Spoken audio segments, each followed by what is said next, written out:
Alexi, it is a pleasure meeting you. You too. I've seen tons of law enforcement shows, and it's not easy to create complex, layered characters that stand out. But both Owen and Max in the show hmm are very nuanced characters. Can you discuss the process of creating them within the framework of the series?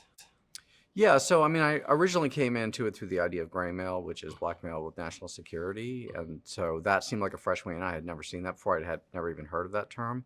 But once you get there, it's like who are the people in the show? You have to come at it through character and not through plot or through setup. And so the idea of taking, this young guy right out of law school, starting out his first job, which we can all identify with, and putting him in a world that none of us can identify with, and then taking Max, who could not be more different than Owen, someone who grew up a really hard life, who ended up in the Russian mafia, and then as an asset for the CIA, and as a master manipulator, and you take this kid who knows nothing and put them together and end up as I mean, they were never partners, but that they need something from each other was just a really great recipe for. I mean, let's see where that goes. Now, did you have source material that you worked from, or did you just literally just create this world based on what you've heard, what you've experienced? So there wasn't like a source material.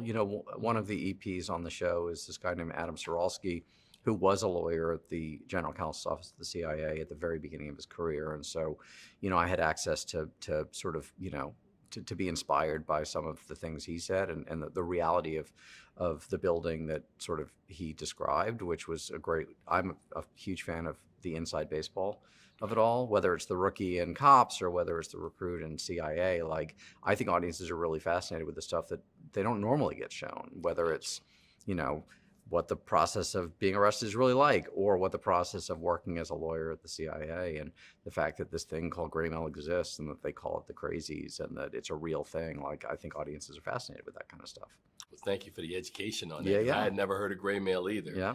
Now, I heard you in another interview, and I think you were talking with, I forget the gentleman's name, it escapes me, who stars in The Rookie. Oh, Nathan Fillion? Nathan. Yeah, And you were saying that there was no school on how to learn how to do what it is that you do. yeah. What's been the secret to your success? Because apparently you are forging through. I'm doing okay. I'm feeling pretty good about it. I mean, the secret is find people who are good at their jobs and let them go do that to help you. I mean, it's honestly knowing what you don't know and asking for help when you need help. I mean, the only way to learn something is to actually admit that you don't know it. So, I mean, I think I pick up on stuff pretty quickly, but the only way I survive is to go, hey, can you do this for me? Can you do that? And then, maybe carry it over the finish line here or there so that, you can just keep switching gears, because that's really what the job is. It's just problem solving. Well, I meant what I said earlier when I said that the characters are very complex. I've seen a lot of these shows, and I love the way you executed Oh, thanks. what you've done. So congratulations and continued success. Great. Thank you so much. You as well. All right.